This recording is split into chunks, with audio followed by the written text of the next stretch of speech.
তুই যেমন কর্ম করে এসেছিস ওই কর্মের ফল তোকে পেতেই হবে। হয়তো তুই কর্ম খারাপ করেছিস, তাই সামনের বছর তোর অনেক পাপ করেছে, অনেক তোকে পাপের ফল ভোগ করতে হয়েছে। তাই যদি পারিস 2026-এ পাপ নয়, সাধু সঙ্গ, ভক্ত সঙ্গ কর, বৈষ্ণব সঙ্গ কর, বদলে হরিনাম কর, দেখবি 26 বলে নয়, তোর প্রত্যেকটি জন্মে জন্মে তুই ভক্ত হয়ে জন্মাতে পারবি। বিদায় তোমার মানতে হরি বল। আজ গৌরাঙ্গ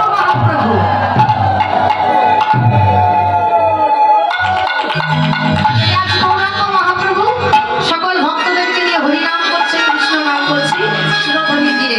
চলুন, এই পাপের উদ্ধারের একটাই পথ, সেটা হচ্ছে হরে কৃষ্ণ নাম, মহামন্ত্র নাম। তাই জন্য সবাই দুহাত তুলে তো হরে কৃষ্ণ নাম করবো। কেমন? সবাই দুহাত তুলে মা। হ্যাঁ, কেউ কিন্তু ফাঁকি দেবেন না। ভোলানাথের মন্দিরে আমরা সবাই বসেছি একসাথে। হরে কৃষ্ণ হরে কৃষ্ণ কৃষ্ণ কৃষ্ণ হরে হরে, হরে রাম হরে রাম, সবাই তালে তালে, রাম রাম হরে হরে, হরে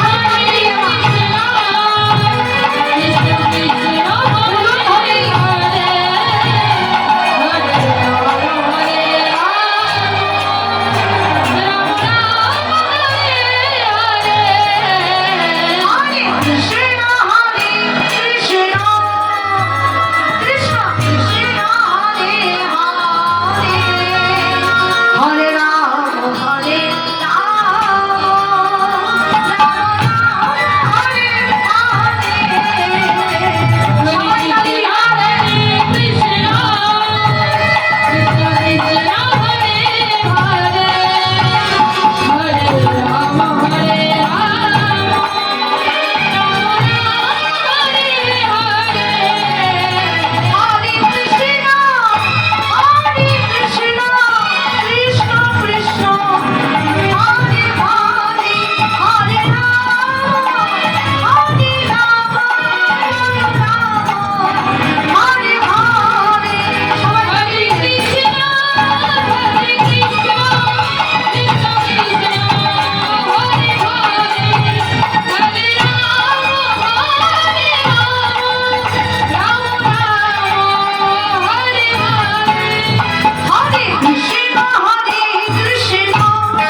হরে কৃষ্ণ হরে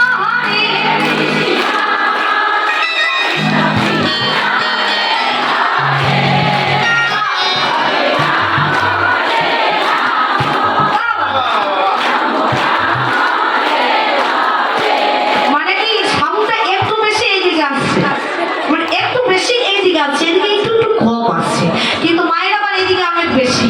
ও মা একটু জোর করে বলবেন, হ্যাঁ আমার জন্য নয়, ভগবানের জন্য এবং আপনার মঙ্গলের জন্য। আর একটু জোরে বলুন, সবাই জোর করে বলুন, হরে কৃষ্ণ হরে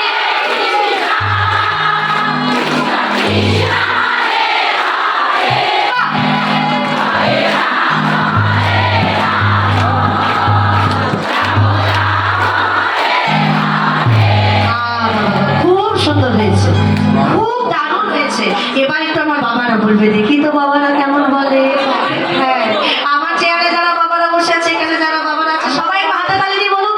হরে কৃষ্ণ কৃষ্ণ কৃষ্ণ হরে হরে হরে রাম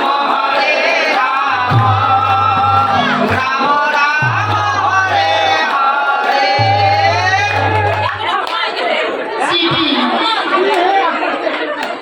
অসম্ভব। ওমা সত্যি কথা বলতে মাইকে বলে নয়, যখন বললো গানটা অনেক জোরে গিয়ে তো সাউন্ডটা হয়েছিল। হ্যাঁ, তার মানে আমি এটা বুঝলাম যে এই গ্রামে হয়তো মায়েদের থেকে বাবারা সংসারে বেশি ঝগড়া করে, যার জন্য এত গলার জোর। কি বলেন আপনারা? ঠিক না? বাবারা বেশি ঝগড়া করে না, তাই এত গলার জোর। চলুন এবার আমরা সবাই মিলে একসাথে হাতে তালি দিই, সবাই দু হাত তুলি, সবাই একসাথে দু হাত তুলে হরে কৃষ্ণ হরে কৃষ্ণ কৃষ্ণ কৃষ্ণ হরে হরে হরে রাম হরে রাম হরে হরে বলো হরে কৃষ্ণ হরে কৃষ্ণ কৃষ্ণ হরে হরে হরে রাম হরে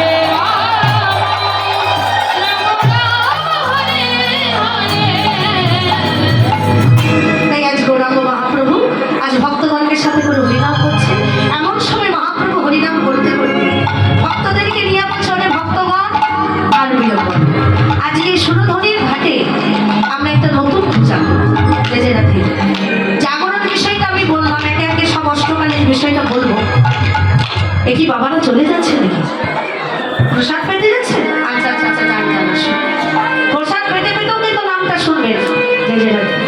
ও মা, আস্তে আস্তে বাবা মন্দির শুনুন। এই কিছুক্ষণ আগে যখন বমন গোষ্ঠ হলো, আপনারা দেখলেন যে বমন গোষ্ঠীর সময় কৃষ্ণ কিন্তু ধবলি শ্যামলী বলে ডেকেছিল। কি বাবা, তাই তো? ধবলি শ্যামলী বলে ডেকেছিল না? কেন? কারণ তখন কৃষ্ণ ছিল, তখন গৌর ছিল কৃষ্ণ ভাবে ভাবিত। তখন গৌর ছিল কৃষ্ণ ভাবে ভাবিত, তাই কৃষ্ণকে স্মরণ করেই সে ধবলি শ্যামলী বলে ডেকেছে। এবার এবার এখন এই মুহূর্তে গৌর বলছে যে আমি সূর্য পূজা করব। কেন এই কথা বলছে? কারণ এখন গৌরাঙ্গ হচ্ছে রাধা রানীর ভাবে ভাবিত।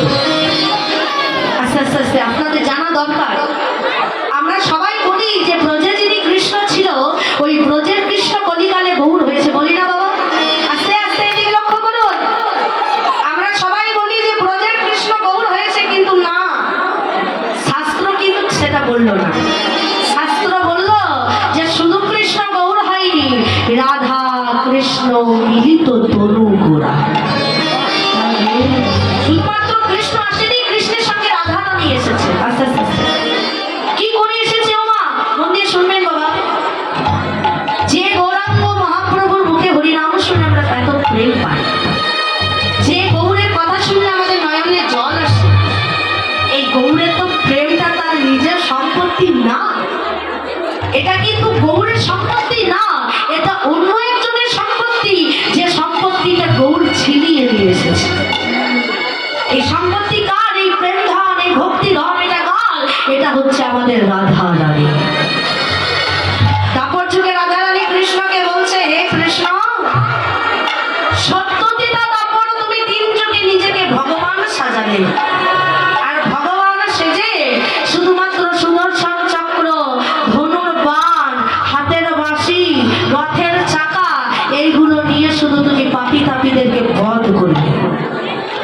কিন্তু তোমার এই কৃষ্ণ নামের যে কি মাহাত্ম্য, তোমার এই কৃষ্ণ নামে যে কত প্রেম, কত সুধা, কত রস, এই রস কোনো ভক্তরা পায়নি।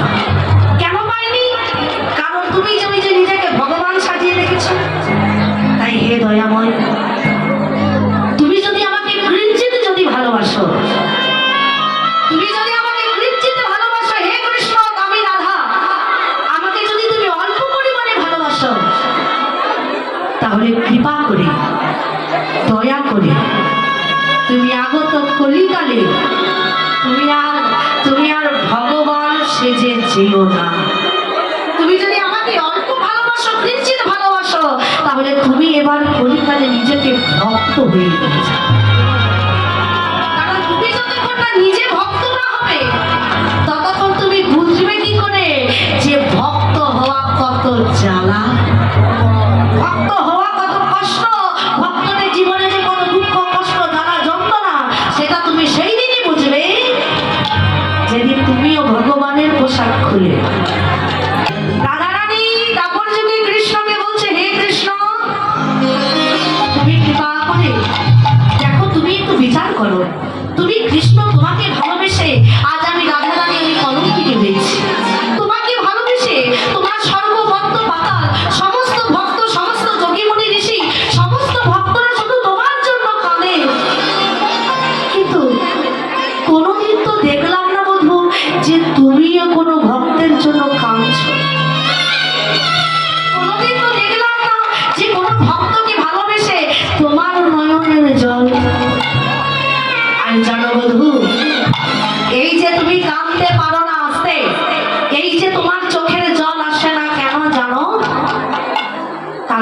নয়নের জল তারই আসে যার হৃদয়ে ভরা প্রেম থাকে, ভালোবাসা। হৃদয়ে প্রেম ভালোবাসা ভরপুর না থাকলে সে ভক্তের কখনো নয়নের জল আসে। আমি কিছুদিন আগে একটা কীর্তন করতে গেছিলাম, সেখানে গোষ্ঠীর আসর ছিল। বাবা, গোষ্ঠীর আসরে আমার গোষ্ঠীর আসরের সামনে ভক্তরা এত ভক্ত ছিল, মানে ভক্ত থাকলে তো শুধু হবে না বাবা। আমি মনে করি, আমার বিচারে বলে যে আমি কীর্তন করলে আমার হাজার হাজার ভক্ত দরকার নেই। আমি যখন আমার গোপালকে নিয়ে কীর্তন আসরে আসি, তখন এই গোপালের কাছে আমি একটা জিনিস চাই, হে গোপাল, আমার হাজার ভক্তের দরকার নেই, কিন্তু একটা যেন কৃষ্ণ ভক্ত থাকে।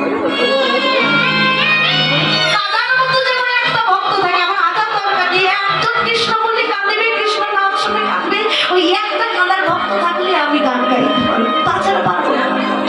তাহলে গোষ্ঠীর আসলে এত ভক্ত ছিল, মানে এত কৃষ্ণ ভক্ত আমার সামনাসামনি বসে আছে, যে ওই গোষ্ঠীর আসলে আমি আর কথা তো দূরের কথা, শুধুমাত্র নয়নের জল দিতে দিতে, নয়নের জল দিতে দিতে আসরটা শেষ হয়েছে। এবার পরে রূপের আসর, তখন তো এই বয়স্ক ভক্তরা, তখন তো ওই যারা বয়স হয়ে গেছে কৃষ্ণ ভক্ত, তারা তো তখন আর আসতে পারেনি। ওই আসরটাতে ছিল তখন সেই রাত 10টা থেকে শুধু মানে কম বয়সী যে ছেলে মেয়েরা, সেই কম বয়সী ছেলে মেয়েরা ছিল, তারা শুধু এবার বলছে দিদি একটু ভজন গান, একটু নৃত্য করুন, যারা যে যেটা চাই বাবা। এবার তখন কমিটি বলছে গানের শেষে যে দিদি সকালের গানে আপনার ভাব ছিল, কিন্তু রাতের গানে আপনার কাছে ভাব পেলাম। বিচার করুন, ভাবটা কি আমার সম্পদ? ভাবটা কি আমার জিনিস? এই কীর্তনিয়ার ভাব আসবে তখনই যখনই কীর্তনিয়ার পাশে থাকা কৃষ্ণ ভক্তের ভাব থাকে। কীর্তনের পাশে থাকা যদি ভক্তদের মনে যদি ভাব না থাকে, নয়নে যদি ভাবের প্রকাশ না থাকে, কীর্তনিয়া যতই কীর্তন করুক না কেন, তার ভিতরে কখনো হৃদয় অঙ্গিত হবে না। তখন আমি বললাম, দাদা ভাবটা আমার বিষয় নাই, ভাবটা আমি এমন নয় যে কিনে নিয়ে এসেছি আসলে দিয়ে দেবো, মিলিয়ে দেবো। শোনো, ভাব প্রকাশ করার মতো ভাবের ঘরে ভক্তদেরকে তো থাকতে হবে।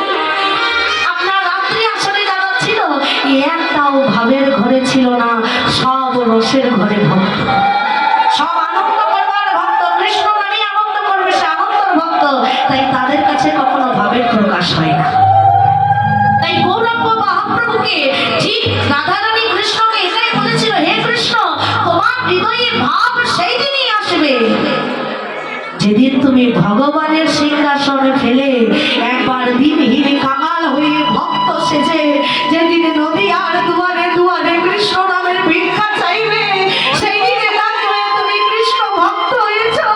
আর তোমার কাছে ভক্তরা সবাই নাম নেওয়ার জন্য ছুটে এসেছে। তাই হে কৃষ্ণ, কৃপা করে তুমি আর ভগবানের সেজে যেও না, কৃপা করে তুমি যেও না, তুমি এবার ভক্ত সেজে যেও। কৃষ্ণ তখন বলছে, রাধে তোমার কথাই মানলাম, কলিকালে আমি ভগবান নয়, ভক্ত সেজে যাবো, আর কি কি লাগবে? বলছে, হে মধু, আরেকটা জিনিস লাগবে, যেমন ভক্ত হতে গেলে ভাব দরকার, তেমনি ভক্ত হতে গেলে ভক্তের নয়নের জল দরকার। এবার আপনাদের মাঝে আমার একটা প্রশ্ন বাবা, একটা প্রশ্ন। এই কীর্তন শুনতে গেলে কিন্তু দেখবেন অনেক ভক্তরাই কাঁদে, কি বাবা, তাই না? অনেক ভক্তরাই কীর্তন শুনে শুনে কাঁদে, কিন্তু সবার চোখের জলটা কি আমার গোবিন্দর জন্য হয়?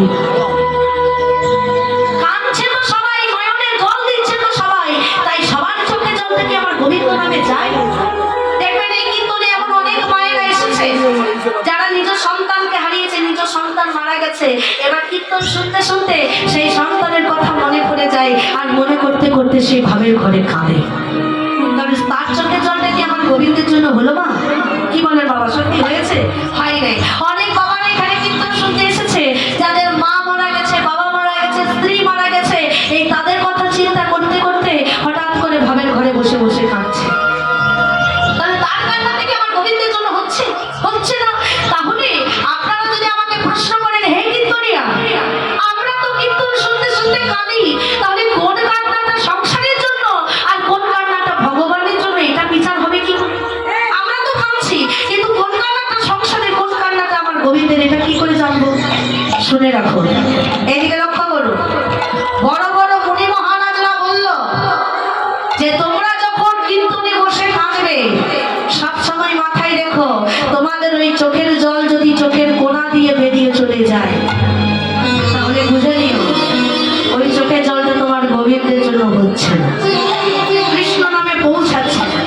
কিন্তু যদি দেখো যে কীর্তন শুনতে শুনতে, হরিনাম শুনতে শুনতে তোমাদের চোখের জলটা চোখের মাঝ বরাবর দিয়ে বুকের মধ্যে দিয়ে চলে যাচ্ছে, তাহলে বুঝবে যে একমাত্র এই কান্নাটাই ভগবানের জন্য।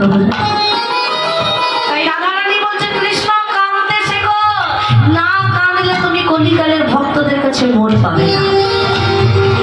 তা কৃষ্ণ বলছে রাধে, এই কান্না, এই চোখের জল, এই ভাব কোনো কিছুই তো আমার মধ্যে নেই, এই সব কিছু আছে তোমার মধ্যে। তাই দুনিয়ার কৃপা করো রাধে, আজ যখন আমি দাপর যুগ থেকে কলিকালে যাব সেদিন তোমার কাছে প্রেমের দাঁড়িয়ে আমি ভিক্ষা দিয়ে, ওই ভিক্ষার দাঁড়িয়ে আমি মাথায় করে